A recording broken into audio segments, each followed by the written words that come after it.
because I know we're going to get a lot of requests from this after our session today from those people who perhaps came late or missed it.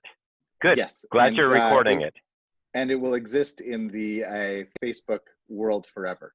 So people can go back and watch it. Okay, so welcome everybody. Thank you for joining us in the future of real estate. My name is Jeremy Pilarski. I'm the manager of our Sheppard office at RE/MAX Realtron. I'm joined by Alex Pilarski, relation, broker owner and founder of RE/MAX Realtron. Alex has been in the business since 1972 and will be a great resource for us today because he has been through all the ups and downs. How many booms and busts have you been through? Well, let's call it market changes. And I think if we include the half, which I'll explain what the half was, it's going to be 5.5. I got into real estate in 1972, and we had a very, very busy, active market. And the government interfered and brought in anti-speculation tax, which is people who came in, renovated the properties, and resold them. And between that and the quadrupling of gas prices in the mid-70s really killed the real estate market. Then in the early 80s, we had 22% interest rates. And it's interesting, even at 22%, there were people who were getting mortgages and happy to get a mortgage. Late 80s and early 90s was the oil crisis. In the 2000s was the dot-com bust. And then in 2008, 2009 was a subprime fiasco in the States. So those were the 5 that really dominated or impacted our market. And then if you think about what happened in 9/11, that changed how we flew, that changed security. So I've been through these before. On the other side, Jeremy, there have been people who have been predicting that the real estate bubble is going to burst for the last 20 years. And as a matter of fact, as we're going to see, despite COVID, despite everything else, there has been no bubble and prices are amazingly strong. So yeah, I can share some of those experiences with you. One of our commenters, one of our agents says Garth Turner is who's been saying this, and he's been writing that in the news for 20 years, for as long as I've 20 years, yes. Sure. Well, you know, usually people who put in news like that, they're hoping prices come down so they could buy because they've missed missed an opportunity. I actually remember in 2008, as soon as the market had a little bit of uncertainty and prices went down a little bit, Garth Turner was in the news because he bought a place. So yeah, he's looking for those opportunities. And sorry, we're still on introductions. I forgot. We're Cam Forbes, RE/MAX Realtron General Manager, started the business in 1989, right at another peak of the market, and sold for a few years, but having a background with an MBA and a CA, got right into management fairly quickly and learned the ropes there, grew through a number of different franchises and larger real estate companies. And then landed in RE/MAX Realtron in 2000 and, sorry, I don't have it here. 2013. 2013. And has been cruising as the RE/MAX Realtron GM and watching us over our growth over the last 5 or 6 years. So it's been great to have you, Cam. Welcome, gentlemen. We're going to get started. I'll go through the agenda for everyone and what we're going to talk about. And how the future of real estate is really right now. And that's why we called it this, because we are really, the technology exists already for the next level. And this is just giving us an excuse to use it. So why don't we go ahead and look at the agenda for this? Okay, we'll move on here. There we go. So we're going to talk about why, amongst other businesses, real estate was deemed an essential service. And what that means to us as realtors and how we've acted since that designation, how we're working to keep everyone safe while we are working and while we're open. And we're going to look at what's happened in the market, and Alex is going to give us a rundown of that. And then we're going to talk about really if it's a good time to buy and sell, and we'll take your questions. And we hope this is an informative session and you guys can learn something. And hopefully our outcome from this, our goal is to make sure that you, our clients, customers, and people in our spheres are making better real estate decisions. So hopefully we can facilitate that. And if you have any questions about that, please send me the questions. I've already got a few already, and we'll just go from there. You can put them into the Q&A, you can put them into the chat, and we'll get to as many of them as we can. So without further ado, let me turn things over to Cam Forbes, and he'll talk about what's happening right now. Perfect. Thank you very much, Jeremy. Very excited to be with you here today to talk about the future of real estate. I would be remiss if I didn't set the stage, though, by talking a little bit about the real estate brokerage industry as an essential service and how we as practitioners, our agents as practitioners, our company is ensuring that everyone is safe at this period of time. So just as a framework or a platform, the province has identified 3 distinct phases for the pandemic. The first phase we have had and we are through, which is really, I'll call it when we locked down, really needed to flatten the curve of COVID in the province. We're past that phase, and now we're in the second phase, which is really gradually getting Ontario back to work in a safe way, obviously. So we are in the first stage of that. There's 3 stages identified. The first stage is that some businesses have been able to go back. As we all know, throughout this period of time, essential businesses like a grocery store were able to operate. So we got a bit familiar with the whole concept of physical distancing, the markings, the stickers on the ground, the plexiglass being introduced to separate staff from clients, that sort of a thing. But now there are other retail stores open too that have also introduced those types of safety measures. First it was by appointment, now you can go in the store, and obviously having safety practices. So that's where we are. Good to know sort of overall framework, where are we in this process. The next phase, of course, would be phase 2, where they're going to allow even further numbers of businesses to open. We're not there yet. We're all obviously, you, us, looking forward to that stage, but making sure we do it in a safe and gradual fashion. So those are the 3 phases. And so first off, why is real estate brokerage, so buying and selling a home, helping someone to find a home, why was that determined to be an essential service? Again, the future of real estate, this is important because real estate brokerage is essential. And fundamentally, of course, we all need a home. We all need a place to live in.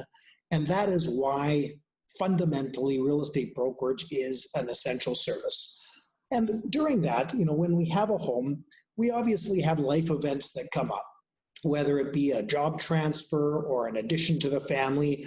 The environment around us, a pandemic, doesn't care. These things happen regardless, whether it's an economic change, whether it's an environmental change like a pandemic. We as people need to continue to have a home, and we need to be able to change our circumstances based on our job life changes. So that's also why it's an essential service. And finally, of course, there are people who made commitments before this pandemic came into play. None of us, right? None of us, you, us, none of us predicted this pandemic and what it would be like. It's something unanticipated, unforeseen. So there are people who either purchased or sold prior to the pandemic coming to place. So if you can imagine, you were in a home, you made a purchase of a new home that you were going to move to, but hadn't sold your home and the pandemic hit. So you obviously need to sell your home. You need the help of a professional realtor like a Realtron realtor to help you buy or sell your home. So those are the reasons why it's essential. It's an essential business, and we've been able to operate throughout this period of time in a safe way. Which takes me to the number one fundamental thing for all of us, of course, and this will be the future of real estate for all of us, regardless of pandemic. Health and safety, top priority. It always is the priority, but I think the pandemic has brought it to the forefront, right out there for all of us to be aware of and be much more cognizant of. We at Realtron, during this process, needed to ensure that everyone was safe. Now, one of the fundamental things of a real estate transaction is that you as a buyer go with your realtor to see homes, potential homes that you may purchase. It's called a showing. An appointment often is a phrase, different types of appointments. And so how could we continue to allow people to see homes in a safe way? We knew we had to allow that because people just can't purchase without seeing a home. So how could we do that? And we're at the forefront in developing safety protocols to make sure that showings could occur. So first and foremost, we said, okay, is it possible to do a showing virtually? And in some cases it is. So you can obviously have a homeowner walk through their home with FaceTime or a WhatsApp type application to show people in advance. So it is possible to do virtually, but having said that, most people need to actually physically see the home. So how do we make sure they're safe? We developed an acknowledgement, an affirmation for people. So before they went in the home, they just had to affirm that they had not traveled in 14 days and that they obviously had no symptoms of COVID. So very important. It just brought it top of mind for everybody to make sure before they were booking and entering a home, they affirmed those things. Minimizing the number of people is essential in all elements, and it's for the future of real estate. Minimizing the number of people within a home, within situations is important. So we said, okay, is it possible to just have the agent go through, because you have to have the agent go through with one of the clients. So if it's a couple, maybe one of the couple could be home in their home watching on Facebook, on FaceTime or on a WhatsApp application. So minimize the number of people on the showing and also minimize the time of a showing. So showings are often 30 minutes. Sometimes they can even be 60 minutes, but could we get people in and out of the house in the quickest possible fashion, but still allow them to see the home? So we set parameters around that.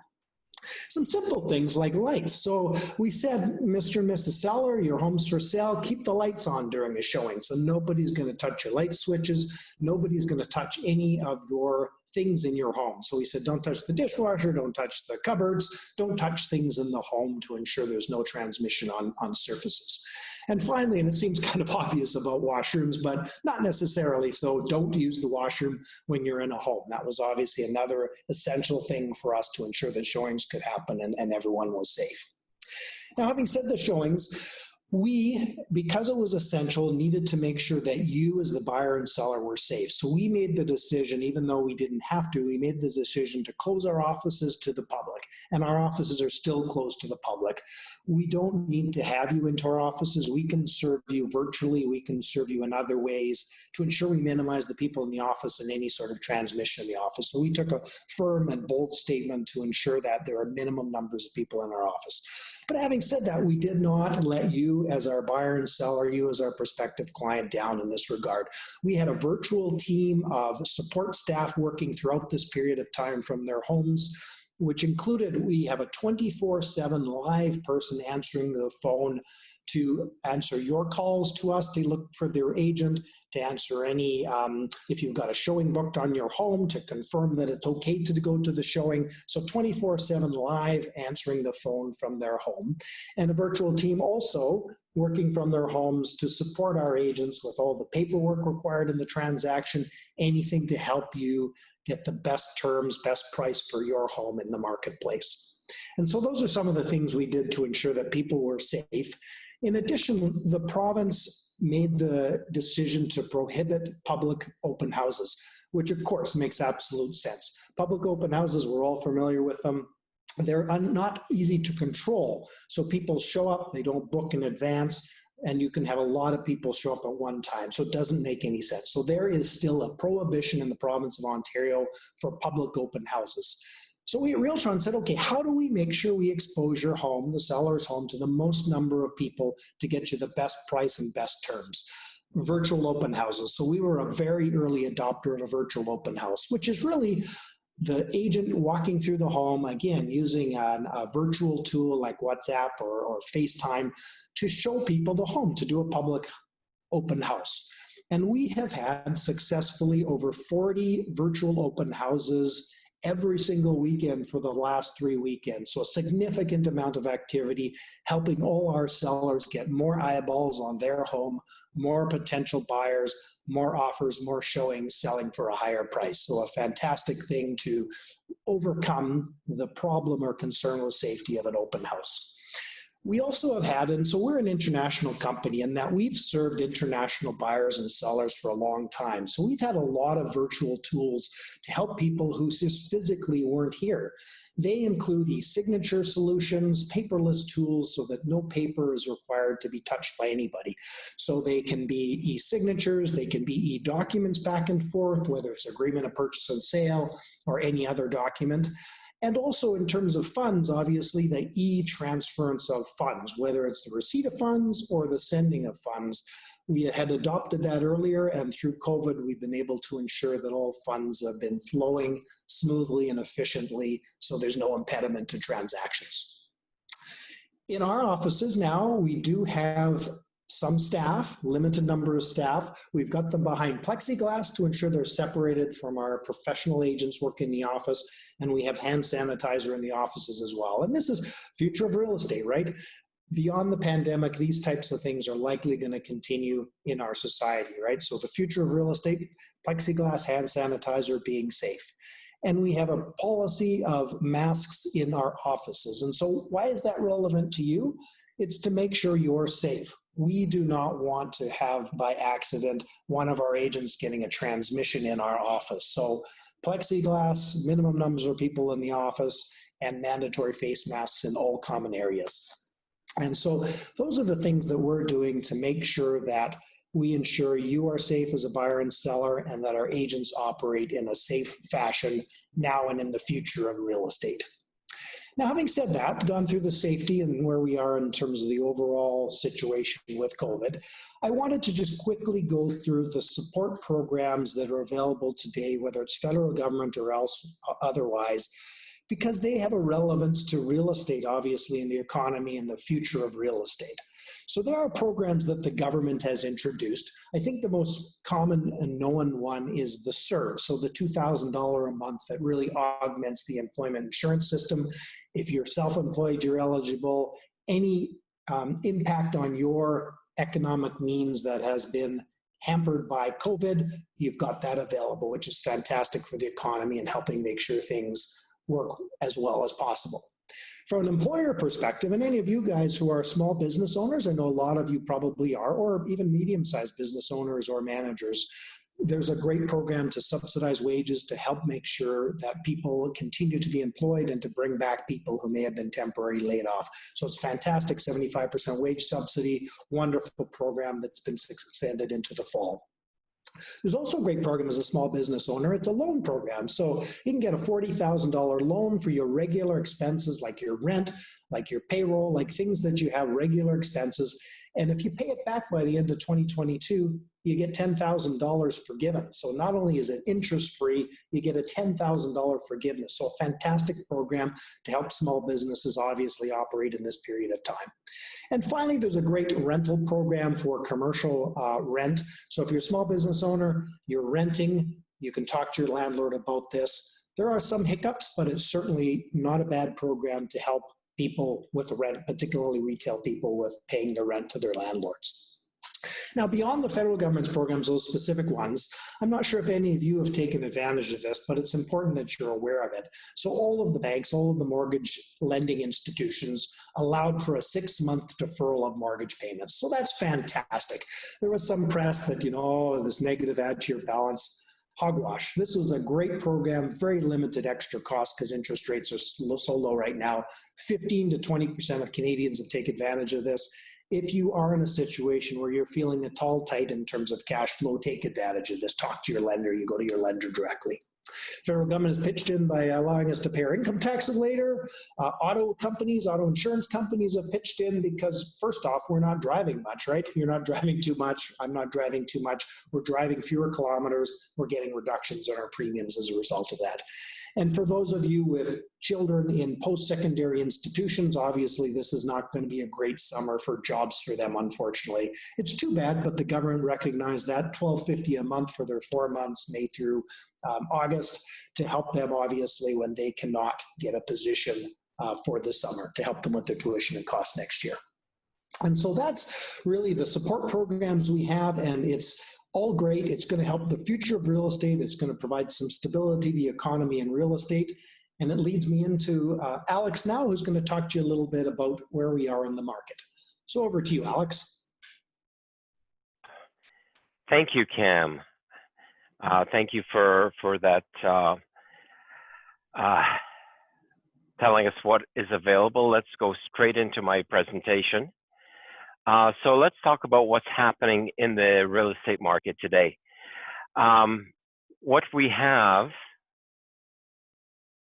is, this shows you COVID and the number of showings in Ontario.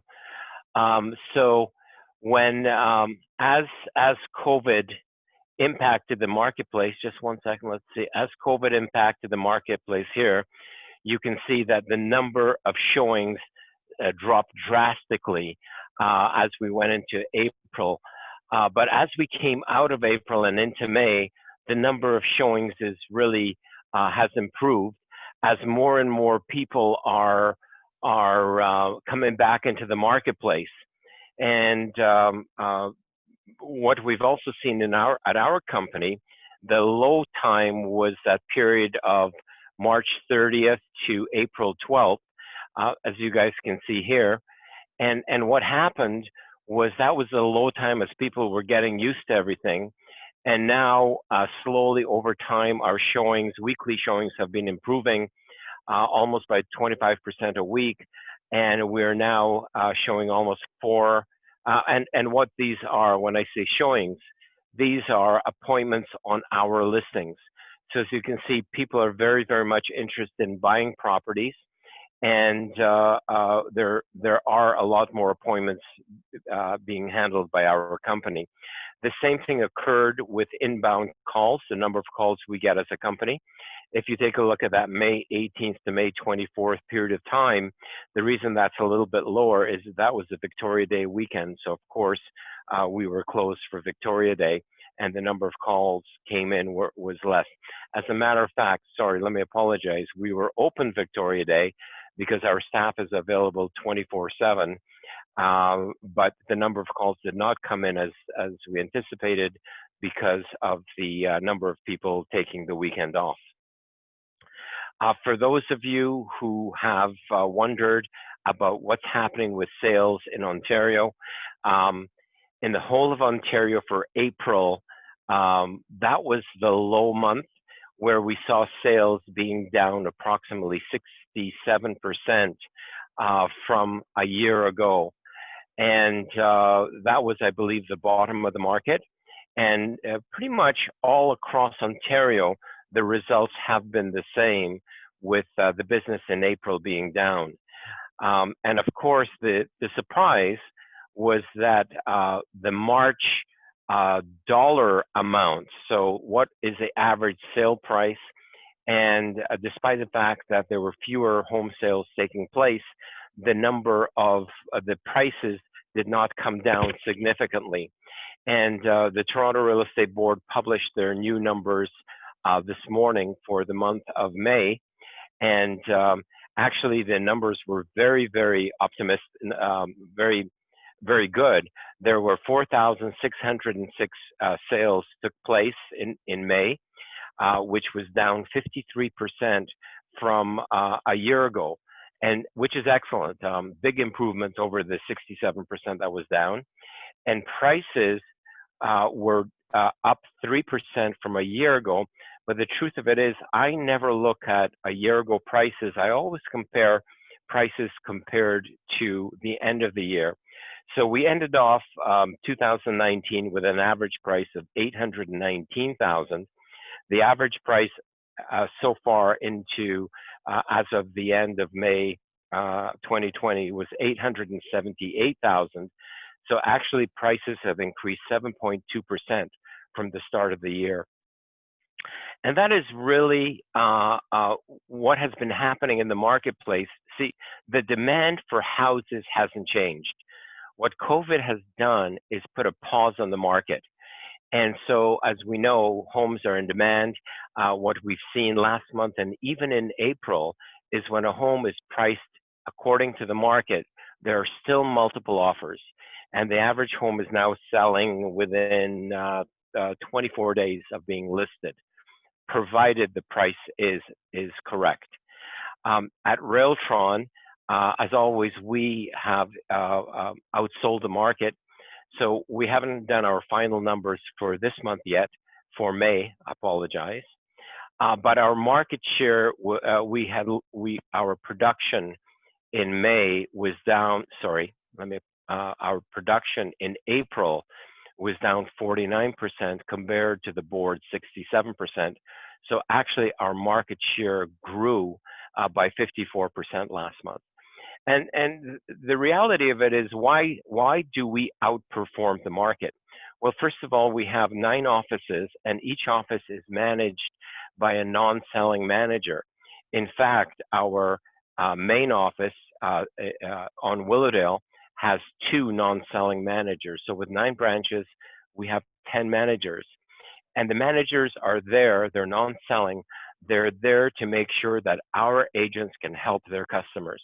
They're full-time, they're experienced, and they support our agents to support you. Whether it's legal questions or experience questions, a lot of managers like myself have been through several recessions, several turns in the market, and their experience is invaluable to help our agents do a better job than the competition. We were the first company in Canada to have an appointment center that was open 24 hours a day, 7 days a week. So our clients never miss a showing. If you've been out looking for houses on the weekend, you realize very quickly that the majority of other brokers are closed on the weekends, and they don't, it's impossible to see their listings. We have invested in a 24/7 appointment center, so our staff are answering the phone always. Our appointments are always booked, and our agents never miss that important sign call or the buyers that are looking to buy the properties that they have listed. Another major benefit is that we are RE/MAX. Google Trends is a tool that Google has, and what is interesting with this tool and how this tool works is you go to googletrends.com and you can type in up to 5 different comparative items. So if you wanted to search who is researching, who's typing into Google, let's say you wanted to see what was more popular, monkeys, cats, dogs, you could, and Google shows you exactly on a comparative basis what people are searching. And of course, this is for Canada. And what this shows is that this is the RE/MAX. RE/MAX is gets a lot more hits on the internet that other companies do. The next slide is exactly the same, except if you hover over the end, you get a comparative analysis of one search versus another. So in this case, every time 81 people search RE/MAX on the internet, 27 people search Royal LePage, 12 people search Century 21, and less than 1 searches Home Life. So the amount of business that we get through the internet, actually we get over 2 million hits a month on our sites, really attracts more buyers to RE/MAX, and that's why we have more offers and we can help our clients better. RE/MAX, of course, is an international company. We have over 110,000 associates in the world, in 7,000 plus offices, and in 100 plus countries. And all of our listings, anytime you list your home with a RE/MAX Realtron, with a RE/MAX agent, in fact, it gets listed on RE/MAX Global, which means you get worldwide coverage. And when people travel around the world, they see a name, a brand that they're comfortable with. And this is a chart of high net worth individual migration patterns. And as we've all seen over the last 10, 15 years, the amount of immigration into Canada has really been huge. So when people are transferring or immigrating from one country to another, they generally deal with a company they are familiar with. And that's why around the world, people will buy McDonald's or buy Coke or buy Pepsi or even drive Mercedes cars, because these are brand names that they're comfortable with and they trust. And what this has done for us is helped us dominate the marketplace. And all of those areas in red that you see are areas where RE/MAX Realtron sells more homes in those areas than any other company. And so we are doing very well compared to the rest of the companies. Let's take a look at market realities. Toronto, as we have seen, has become a very difficult place to rent. The average basement apartment, even up to new market, rents for anywhere between $1,000 to $1,400 a month. An average 500 square foot condo, which is a 1-bedroom, will rent anywhere from $1,800 to $2,200 a month. And an average 1-bedroom plus den, which is about 600 square feet, would rent for $2,200 to $2,600 a month. So those rents are very, very high because there's a lack of rental properties or a lack of properties for people to move into. Now, I know COVID has created a challenge for those people who have opted out of renting by the month and renting on a day basis through Airbnb, but those individuals went for the higher profits. And now that things have changed and Airbnb is very slow at this time or non-existent, they are suffering because they were going for the high profits. And so along with high profit comes high risk. And right now, those people who are relying on Airbnb are going to be suffering short term until air travel comes back. In terms of market realities, we have a 0% vacancy rate in Toronto. We have huge immigration into Toronto. For the last 15, 20 years, Canada has had anywhere from 300 to 350,000 immigrants immigrate to our great country. And of course, they immigrate because we do have a great country. Freedom of religion, freedom of speech, safe, and I don't have to tell you about that. But out of those roughly 300,000 new immigrants, 65% or roughly 200,000 move into the GTA. Now, if we say that each family unit has 4 people, that means we need 50,000 new units every single year for the last 20 odd years to satisfy the demand. Well, unfortunately, we haven't been able to satisfy that demand. On average, GTA builders build about 40,000 units a year, 30,000 in condos, and about 10,000 in new homes. And so that has created a huge, huge demand, which we're seeing. When you now add immigration from other provinces where people are coming for job opportunities, and you also add Generation Z. Now, Generation Z are those children that were born between 1997 and 2012. So those who were born early in the late 1990s are now in their 20s. They want to leave their parents' house.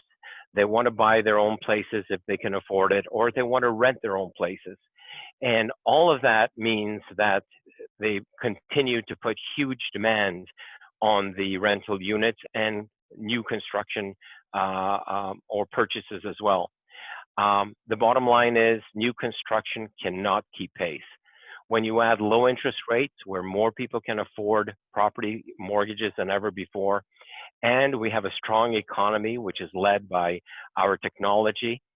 The wonderful thing about the virtual technology these days is that a lot of our technology companies are virtual. So because the Canadian dollar is so low compared to the US dollar, a lot of US companies are hiring on contract Canadian firms that can supply technology on them.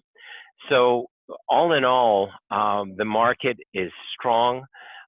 It's going to continue to be strong. Yes, we are in a slight dip, but we will come out of it, and prices will continue to grow. Here is a historical chart. So as you can see, in 1973, the average price was $40,000. Actually, I started in November of 1972. The average price was $32,000. And then in 1973 and 74, the government brought in the spec tax, which killed the market, but that's another story. But from 1973 to 2019, the annual growth rate was 6.6%. So what we said is, okay, let's be conservative. Let's see if Toronto continues to grow at a 5% rate, where will prices be in roughly in 10 years' time? And we're looking at $1.3 million for the average price, which today is $878,000. And so, okay, so let's even be more conservative. So let's say prices only increase by 3%, then the average price on the Toronto Real Estate Board would be $1.1 million. And again, I think we're being very, very conservative because as Toronto continues to grow, builders can't keep up to demand, which means prices have to go up.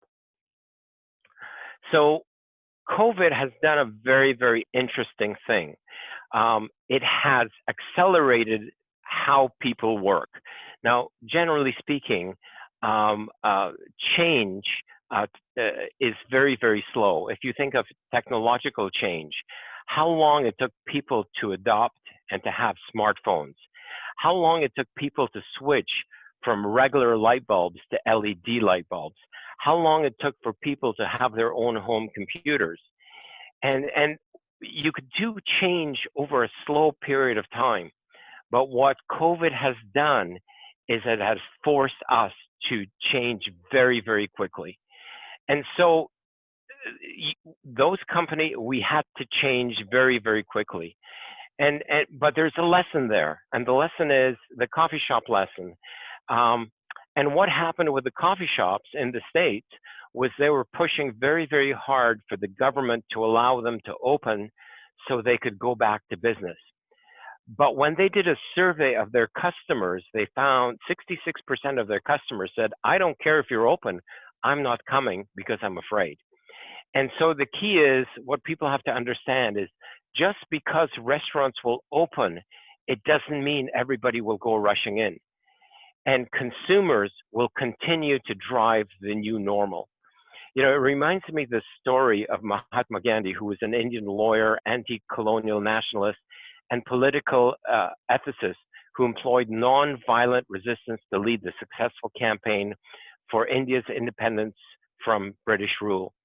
And Gandhi was leading a march of several 100,000 people to protest.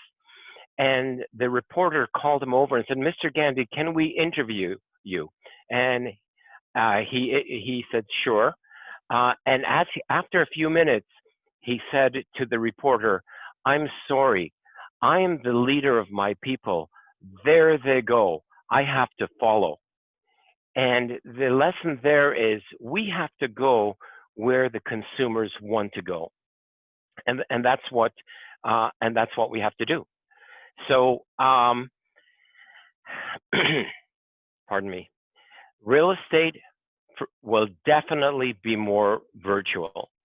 And because at Realtron, we've really had a lot of international business. We've been operating virtually for a long time. We've now added touchless services, legal services, so you can now legally close a home without meeting a lawyer personally, but virtually. We've added home breakdown insurance services, where if something happens to the major components of your home, there's warranties for us. So we're adding more services to help our clients become more virtual and to help them with the sale of their properties. And the fact is that consumers are demanding you guys want to be safe, and you are demanding 100% contactless transactions, and that's what we're doing. You know, every economic challenge is faced, especially by real estate agents and brokers. And if one is unable to change to the times, they are going to go out of business. And the best example I can think of was the economic downturn in the late 80s. In 1989, we as members of the Toronto Real Estate Board entered the marketplace with 27,500 real estate agents. By 1992, when the recession was over and the country started to go back to business, there were only 15,000 real estate agents left. 45% have left the business. So those companies and agents, unwilling or unable to change, will be forced to leave the business. And what we want to do is we want to make sure that our agents are in such a position they can help their clients. And we're actually leading the way in virtual sales, protecting our clients, and making sure we give our clients the service, the support that they need. You know, real estate is the most important asset you'll ever own. We have to make sure it's done safely and that we look after your needs. So Jeremy, that's basically the end of my presentation. If you, let's see, let's take it over. Sure. We've got tons of great questions. Thanks, Alex. We have lots of questions. I've written a lot of them down. Thank you for those of you who have sent in questions. We'll try and get to as many of them as possible. We can stay on for quite a while. Just to get started, one of the most frequent questions we got in advance of this was, should people sell now or should they just wait it out? How long will they have to wait? I'm trying to pair together a few different types of questions. How long will they have to wait? Should they sell now or should they wait it out? And if so, how long, basically? You want to start? Cam, I've been talking for the last 15 minutes. Give me a break. Sure, sounds good. Yeah. So fundamentally, it always comes down to the reason for the sale, Jeremy. So if somebody was looking to sell right now to trade their home for whatever reason, now is a great time to sell. The reason I say that is, and this is what's getting missed in the media, is there are not a lot of homes available for sale. So at this time, there's about half of the number of homes available for sale as there was last year at this time. So there has not been a flood of listings to the marketplace. There is a shortage of listings on the marketplace. So if you were at all concerned, should I sell now? Will I get the price I want? Absolutely, head to the market now. I don't think there's going to be any big change going forward, but if there were more sellers who come to the market, you may have more competition in 2, 3, 4 months from now. So certainly now is a great time to sell. I would add, Cam, that the majority of people are selling their home and buying a new home. Yes. And so if you're upgrading up, usually the more expensive homes increase in price faster than the lower price homes. So you can imagine if somebody's moving from a townhome to a detached home, usually the detached home will increase a little bit more than the previous property. So if you're buying and selling in the market, it is a good time to sell because it doesn't really matter. I honestly don't know what's going to happen tomorrow. Nobody does. I would not be speculating in this market. The same way I wouldn't be telling people to sell or buy stocks, hoping to sell them tomorrow and make money. It's highly speculative, and you can get hurt. But if you look at the fact that what has happened to the history of Toronto homes, you can see the demand that even despite COVID and the low number of people purchasing compared to last year, prices are still up 7.2% from the end of last year. A well-priced property is getting several offers, so there are multiple offers existing. So I'm against speculation. But if you do need a property, now I would say is the time to buy because interest rates are low, and that would be my recommendation, to sell and buy. Or if you're looking to buy, this might be the opportunity where you can afford to buy, whereas in January, February, because the interest rates were higher, you wouldn't be able to qualify. Right, and that dovetails really nicely into the next question that I got that I thought was important to have answered. A few people said, should I sell and then just get out and rent? Is the market too risky right now? Should I sell and rent? Because there is uncertainty, what should I do? I think the answer is the same as it always would be, but go ahead, Alex. Well, you know, I remember I was, I'm trying to remember the date. It was like it was like the early 90s or, you know, somebody, a friend of mine who I was playing hockey with said, oh, prices are going crazy. I just sold my house for 188,000. And I said, this was at John and Yonge Street, just south of Highway 7. I said, why would you do that? He goes, well, the prices are so high, they'll never go up. I'm going to wait a year or two and then buy back in. Well, a year later, he bought a similar house for 280,000 because the market was getting away from him. So with his speculation, he ended up losing 100,000. So real estate will go up given time because they're not making land anymore. I'm against speculation and I'm for buying a house that you and your family can enjoy. Because ultimately, what price you pay for, as long as it's convenient and comfortable for you, when you sell it, what are you going to do with it? You have to enjoy living in it, and that's why you're buying a house, to raise your family and have your own place. So now's a good time to buy. Now is not the time to speculate. Great, and I'm going to go right into a question that we've gotten a couple times here in the live and was sent to me as well before, which is on the investment side of it. Does it make sense to, sorry, I'm getting some feedback. Are you guys getting the same feedback as me? No. I'll mute. Yeah, I've got some feedback, yep. So the question is on investment properties. So it's come in a few different ways. Should people sell vacant investment properties if they're having trouble finding a renter now? It was asked, how's the rental market? What's happening now with a shortage and just people not getting out there right now? And with Airbnbs not being able to rent, will those properties come on the market? So basically the whole, what's happening with the rental market? What should people do in terms of investing? And it probably connects to the previous question, but I think is important to Cam, you want to take that one? For sure. I mean, generally speaking, real estate is a long-term investment, and long-term, you know, we showed you whether it's, you know, an investment property or your home, you know, in 30 years, you're going to have an average price of over $3 million in the GTA, just with a 5% increase. So if your reason to invest was for part of your retirement, to get an investment, pay off your mortgage, which is most people's intent with buying an investment, don't sell. Keep it for the long term. Nothing has changed for you.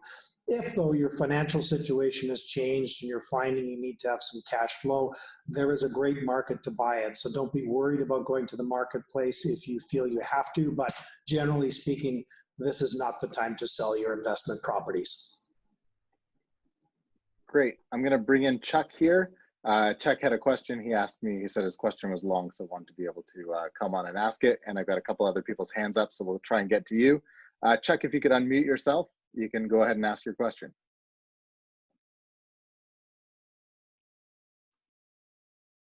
Chuck there? Okay. Well, let's try another one, and then we'll try and get back to Chuck. Mauricia, let's try and add you. Okay. This is the future of meetings. We're getting used to it. Correct. Okay. Yeah, we can hear you. Oh, we can hear you. You unmuted. Yeah, there you are. I'm interested. Hi, I'm interested in purchasing a rental property, and you answered. Hello. Hi, can you hear me? Yes. Hello. Okay, perfect. I'm interested in purchasing a rental property. And I'm just wondering if it's a good time to rent. You did talk about not selling your existing rental property, but in terms of purchase, what's your recommendation? Right. So great question. Thank you for that. I think sort of answered already. I think in the long run, it's going to be good. I think in the short run, there's some uncertainty with rentals, with people's qualifications. You know, we use their credit checks, we use their job security and everything. And I think with uncertainty of that, there's a little short-term uncertainty. So I would say you have to put a little more money aside. But if you're looking for a long-term purchase and a good investment, it's still going to work out. I also, I would say it is a good time, provided you are realistic as to today's rental rates. And the biggest challenge I've seen is somebody, you know, our agents will deal with somebody who says, yes, this place we can rent for $2,000 a month. And the client says, okay, and they buy it. And then when it comes to rent it, they go, yes, but I want to make a profit. I want to get $2,200 a month. And our agents would say, no, but I told you it's only, well, I don't care. I want to try. And then they're just not realistic about their rents, and the place stays vacant 2 or 3 months before they finally bring it down to the current rental rate. So I would say as long as you are realistic about the rental rates, and you know, if there's going to be an economic downturn, people have to live somewhere. So hopefully it doesn't happen to any of us, but if you have to sell your home, you still have to rent something to move into it. And so rentals will continue to be an important part of our economy. And also, as you know, as what we're missing are all those foreign buyers and foreign investors coming back to Toronto. I know there have been some changes in how China is dealing in Hong Kong. They are now, their 20-year term with the British government is over, and mainland China, I believe, is now going to take over Hong Kong. There are, I believe, about 300,000 Canadian residents living in Hong Kong. I think a lot of them will choose to come back to Canada. The Chinese government has also changed rules about taking money out of mainland China. I think that's going to encourage more people to come here. So long term, I believe rental rates are going to be good, but as Jeremy said, is the short term, as long as you have some extra cash, be prepared, but also make sure your rents are reasonable. How much you need to get out of the property is irrelevant compared to what the rental rates, what the going rates are. Great advice. We've got a lot of questions coming in. Chuck, are you there? If we try again, Chuck. I think you dovetailed into a couple other ones, so let's address those. Foreign money, is it still coming in? I know China is limiting even more so the amount of money that their people can get out of the country. So that's difficult. My feeling sort of is that as there's uncertainty in the world, when things happen like this, not only do we have space, which is good for the current situation, but people around the world see Canada as a safe place to be. And so when there's uncertainty in the world, when there's any type of dysfunction, everyone's got a friend, a cousin, a relative in Toronto or in Canada somewhere. They send them some money, they buy a property, and throughout the years, we've seen a lot of that, and that's driven a lot of buyership into Toronto. So I think Jeremy, let me also suggest that you were invited here by your Realtron agent. Our agents are full-time professional agents. Like us, they want to protect you, they want to look after you, and they want to have a client for life. They are going to give you the best advice possible. Gosh, how many Zoom meetings have we had in the last 30 days, Jeremy? Ballpark. 30 days, I'm not sure, but since the pandemic started, we've done, I think, 87. So right. We've had a lot of Zoom meetings with our agents. So we, as a company, are really committed to protecting our agents, our clients, and our staff. And we are constantly, we're doing, this is, I believe, my third or fourth Zoom meeting today. I'm losing count. But we're constantly giving our agents information so they can help their clients. Give your agent a call. They're going to do their best to help you and give you the straight goods, the straight advice that applies to you. And I'm very proud of our agents because of their honesty and integrity. And just speak to your Realtron agent. They're going to be able to give you a lot of advice, a lot of direction. We're not here to sell you houses. We're here to help you with your real estate problems. And sometimes that's a rental, sometimes it's something else, but we're here to help. That's great. And let me add that if you don't have a Realtron agent, if you came through Remax Realtron's Facebook, Instagram, or somewhere else, you can always just message us on any social media or send us an email. I'm Jeremy at Remax Realtron, A. Pilarski, C. Forbes at Remax Realtron, and we'll all put you in touch with the right agent that knows your neighborhood in Toronto in the GTA, and they'll be able to help you out. Great. I don't think we're going to get to Chuck's audio. We're going to try to allow Anna to come on. Anna, are you there? As we give Anna a minute. Avijit, I believe, sorry if I messed up the name. What percentage of seller agent versus buyer agents are in your company? That's a really interesting question. Alex, you want to discuss that? I was thinking about something else. I saw somebody, Anna Sokolov, no, not Anna, somebody, a question came across the table, basically saying, I'm seeing a lot of rentals in Vaughan.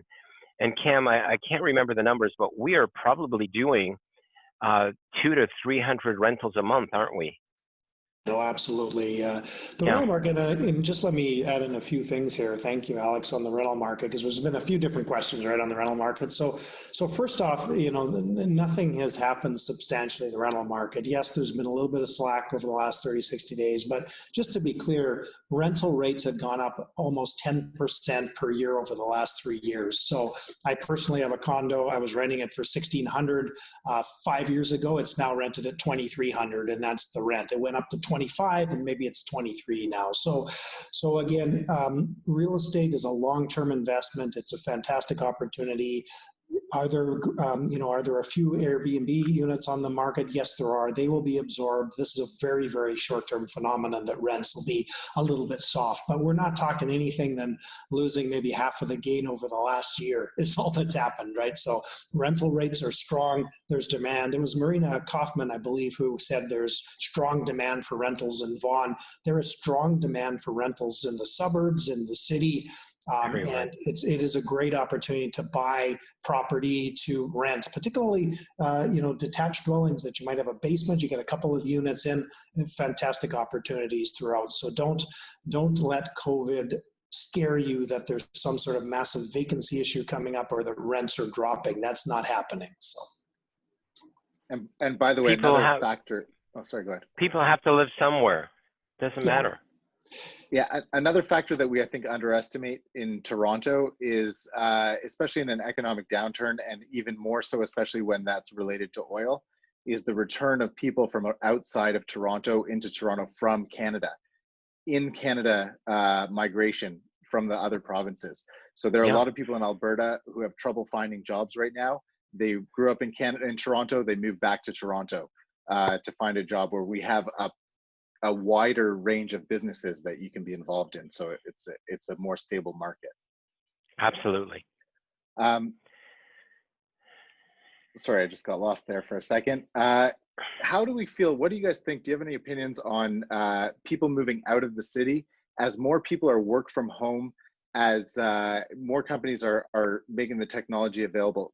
Do you think there'll be more suburban sprawl and less rush to downtown? So will that increase demand outside of the city and maybe decrease the demand for condos? I have to tell you that the city breathes. There are times when everybody goes downtown, and then for whatever, well, a lot of kids go downtown because it's fun, and then they get families and they move out to the suburbs. And then it comes back in again and back out again. So right now, yes, your point is an excellent point.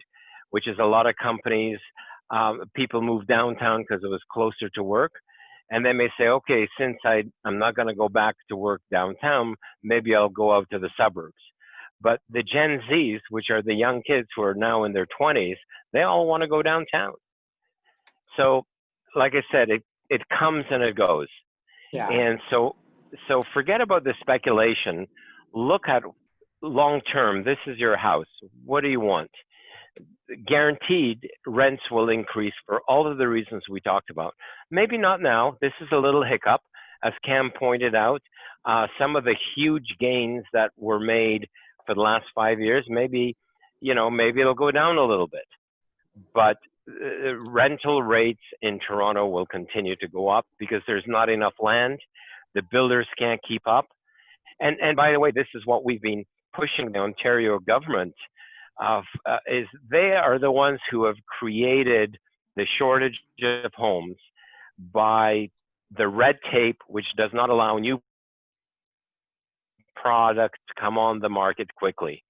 I remember about 10 years ago, it cost $75,000 for a builder to bring a lot to market in Richmond Hill. That was 10 years ago. So between the taxes that the government charges and the delays that they create, they have created a shortage of houses, which has created this sharp increase. And unfortunately, there's no end in sight. On that whole move to the suburbs. So the neat thing about COVID is there's opportunities created in all marketplaces, right? So if you were downtown and you were going to move out to the suburbs anyhow because you wanted a backyard, because you wanted more room, I don't think that people are going to change their decision and say, I don't want to live downtown, I'll just go to the suburb. Employers have just opened up, right? There's so many people who can work from home who never used to be able to work from home. So now maybe you're not limited to the same geographic distance for commuting that you would have been before. So it just opens up a further suburb area, I think, to a lot of people. So there's an opportunity for you. If you were going to go to the suburbs and you were thinking of moving to something like a Pickering or a Markham or something, I think this allows you to even look further and get a bigger home or more land, which may be to your needs and wants. So just another opportunity. Yeah, I think one further point on that is in 2017, the freehold price dropped quite a bit and the condo price went way up. So that gap is the lowest it's been in probably 8 or 9 years. And so it's a good opportunity if you are in a condo and you're moving up, the price is reasonable to be able to do it. Maybe that'll shift in another direction. I don't know if the demand will shift as much as the trends and the flows. So it's a good time to go if you can do it now. And someone asked about that, and should they sell their condo first to buy a house, or should they buy first and then sell? It's the age-old question in real estate. Cam, go ahead with that. Yeah, for sure. I mean, traditionally in the GTA, most people would advise you, our realtors will advise you to buy and then sell. And that really isn't different now. But again, it's really important, your individual circumstances. Your professional realtor will talk to you about that. We'll make sure that they match the solution to your needs. But there is no reason why you can't continue with the strategy in the GTA of buying before you sell. And if you own a condo downtown, there still is demand for condos downtown. They've gone up in price substantially over the last few years. That's a great trade for you right now. And take a look what you can get, right? Start looking with your agent out in the home market in the suburbs, see what you can get. And there's nothing wrong with putting in an offer, buying, then selling your condo. Key thing is timing. Keep them close together, right? Buy and sell close together. So you're in this same period of time. I'll call it this COVID change period of time, or this pause period of time. That's the key. And let me add, if you trust your agent, listen to them. If you don't trust your agents, you shouldn't do business with them. It's simple. Where we run into problems is the same situation as I was talking about rent. Your real estate professional says your property is worth $1 million. And you go, okay, I think you're trying to underprice me. I want to get 1.2 million. And the real estate agent wants to sell your place, right? Our agents want to sell your place. If by chance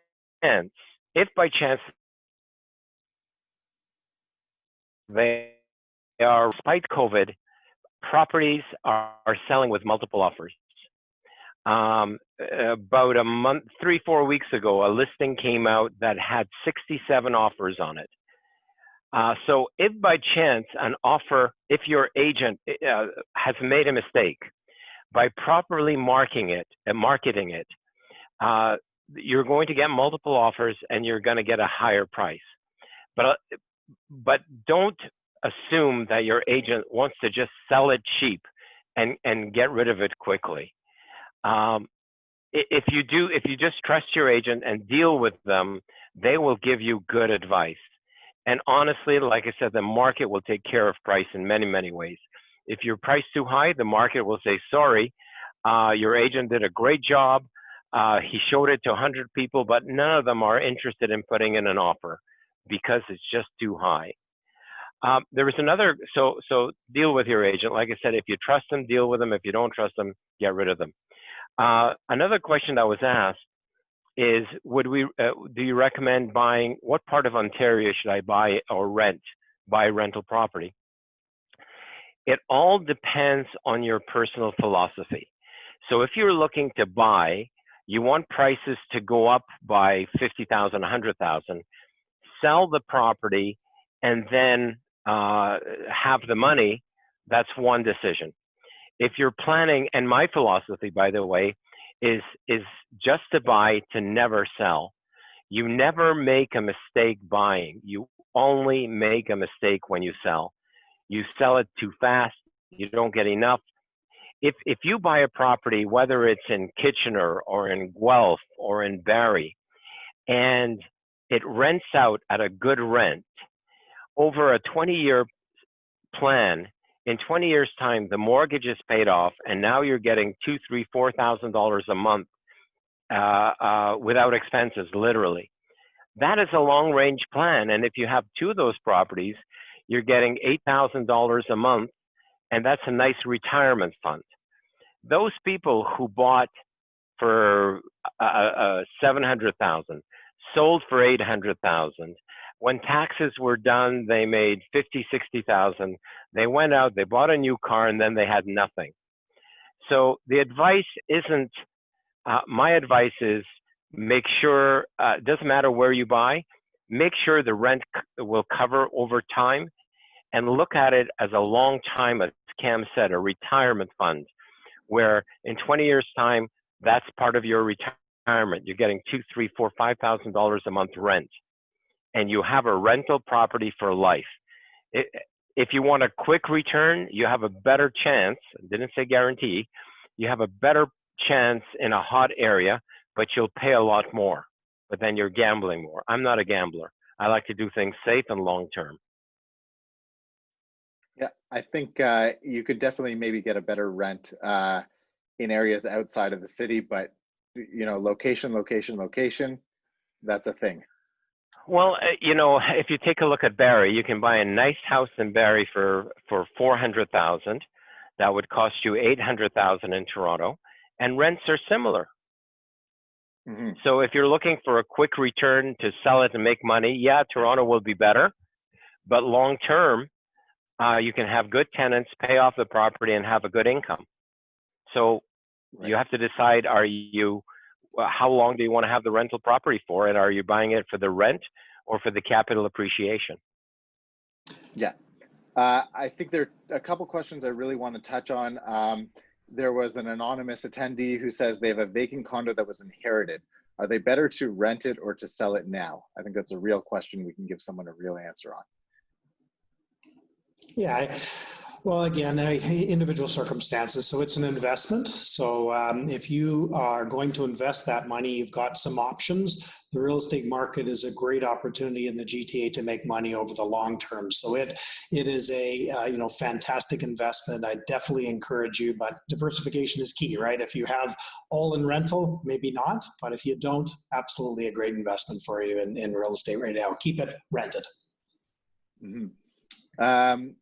So someone asked about prediction on prices, where are things going to be in 5 years? I think in 5 years, that chart that went up 5% per year is really a reasonable and safe estimate for that. And for a short-term investment, renovation and sale, would you suggest a condo or freehold? Any comments on that? I think it's going to really depend on the property, and both could work. On what the rents are, and are you prepared to subsidize it until the rents reach a level that you can afford or that will cover the costs. So it always comes down to rent. What can you rent it for, and how much does it carry for? It's strictly, that's all it is if you're looking for a rental long-term property. Mm-hmm. Cam, would you, what's your 2 cents on it?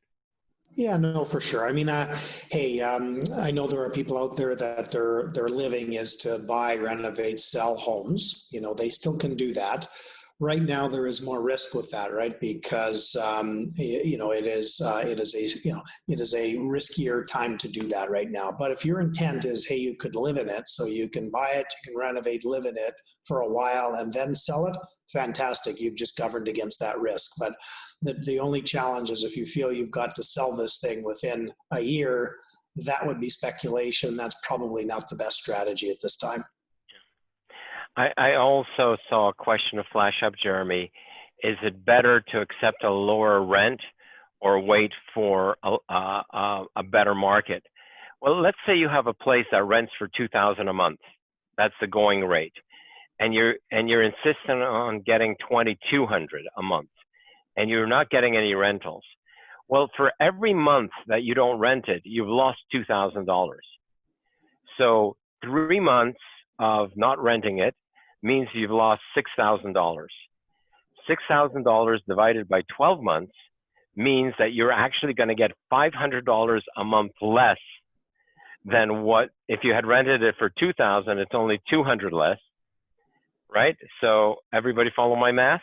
Yeah. So by keeping it vacant for 3 months, you're going to lose $5,000. By renting it for $200 a month less than what you really want to, you're going to lose $2,400. Yeah. So I would say take a lower rent it out as quickly as you can, and in a year's time, increase the rents.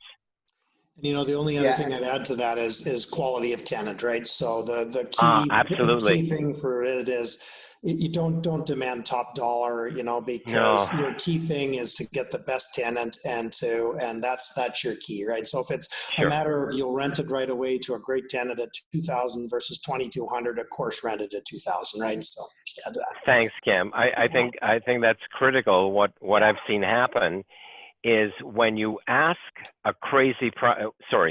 when you ask for a price that's above the going market, the only people who will pay it are those who can't afford it. Yeah. And so you're now picking an individual who, for whatever reason, is going to be a problem individual. They're not going to have a proper credit rating. They're not going to be able to give you references, but they go, it's okay, I'll make sure you get the payments. And then all of a sudden you start having problems because you've rented for a high price to a bad tenant. If they don't have references and they don't have a good credit rating, you shouldn't rent to them, period. And that's where we come in as agents to help make sure you get the right tenant. Yeah, I think one of the worries is that with rent control on a lot of properties, people fear, well, I'm going to be stuck with this tenant forever. So I would choose, that's exactly what Avijit asked. So yes, depends, Jeremy, depends. Any properties that were built after November 2018, I think it is, do not have controls on them. So if you have bought a condo that has been completed after November 2018, there are no rent controls. Yeah.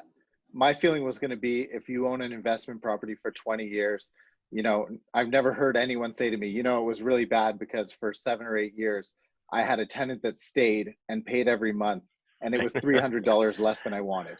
Yeah. You know, take the money, take the low rent. For people who've owned properties for 20, 30 years, you know, most of them end up renting for below market and are happy with their tenants. And that extra difference in the amount that they rent for means so little compared to the value that they've accumulated on the property over time. So I think keep it rented, get some income, and cross that bridge when you come to it. And no aggravation, Jeremy. No aggravation, no problems, Right. no issues. Right. So I think those are the main questions. I think we trying to. Oh, I want to leave on this question. The elephant in the room is CMHC, which said that prices were going to go down between 9 and 18%. This is in contradiction to our franchisor Remax, who said prices are going to go up, I think, 8%. And TD had a similar question. They're looking at when the CERB is going to finish and when people's mortgage deferrals are going to be finished. All of a sudden, people are going to remember that they can't afford their house and they're going to put it on the market and it's going to tank the whole thing. Could they be right? I mean, let me start out and then you can add on to here, Alex. So as Alex said in his market overview, right, prices are up 7% in May from last year's price, right? So it's completely, so his forecast is just completely out of step with the results that were just released today by the Toronto Real Estate Board. So nobody knows the future, but certainly that is an extreme view of the market, not supported by any of the major economic firms or economists in the marketplace. And in the Toronto area, again, you've got to look at this long-term situation, right? There are too few homes being constructed. And even right now, the immigrants are not coming in. Within a year, they are again, and we've got the exact same problem. So the market just does not support a sustained decrease like that for any length of time whatsoever. So that's my view on the CMHC thing. Alex, I don't know if you wanted to add a few words as well. Well, everybody has an opinion and is entitled to their opinion. Garth, as we started off with this session, Garth has had an opinion for 20 years that the real estate bubble will burst. That hasn't happened yet, despite COVID. So as of today, he's still wrong. But that's an opinion. I don't know honestly, I've been in real estate, 1972, is that like 50 years almost? 48 years, whoa. I don't feel that old. But what I do know is Toronto is in demand. I do know that properties have consistently gone up over the last 20 odd years by 6.6%, despite everything. And Toronto and people want to live in houses, love houses, want to bring up their families in houses. So we haven't seen that drop. Everything is contrary to his beliefs. It's a great long-term investment. So I know 5 years from now, we're all going to look back and go, why didn't I buy more? Because, 5 years ago, everybody said that. And 5 years before that, everybody said that. And, it's interesting when if we take a look at condominium prices, 10 years ago, it was $300 a square foot. Everybody says that's crazy. Then it went up to $500 a square foot, and that was crazy. And then it went up to $700 a square foot, and that was crazy. Well, a month ago, condos, and we're looking at the Galleria, which opened up at Dufferin and DuPont and sold out in a few hours, or 2 days actually, was selling for $1,200 a square foot. So we have always underpriced our own land, and people coming from out of the country have always appreciated our land. And we have a lot of foreign buyers. We have a lot of high net worth individuals coming here, and people continue to buy, and property will continue to increase because Canada will grow, population will grow, and the cost of building, the cost of construction, and everything else will continue to increase. So long term, I think real estate is the best value, the best return, and the best long-term investment. Great. I'm going to give Chuck one more try to get on because he asked a few times before we finish. Chuck, you there? Sure. Yeah, can you hear me, sir? Chuck, there you are. Yeah, Chuck, okay. Welcome. Yeah, thank you so much. For you. Yeah, sorry, there was a little mistake because I had to No actually transfer to another. Yeah, thank you No so problem. much, Mr. Jeremy, Mr. Cam, and your name. Okay, I had a very small question. Was buying units under construction, pre-construction condos. Now we have got about, let's say, three classes of developers. Okay, we got the class A, the class B, and the class C. So I would not know whether it goes by 100 million or number of units to get categorized under class A or B or whatever. Now a lot of people are entering this business. So class C are trying to get into class B are trying to get into class A.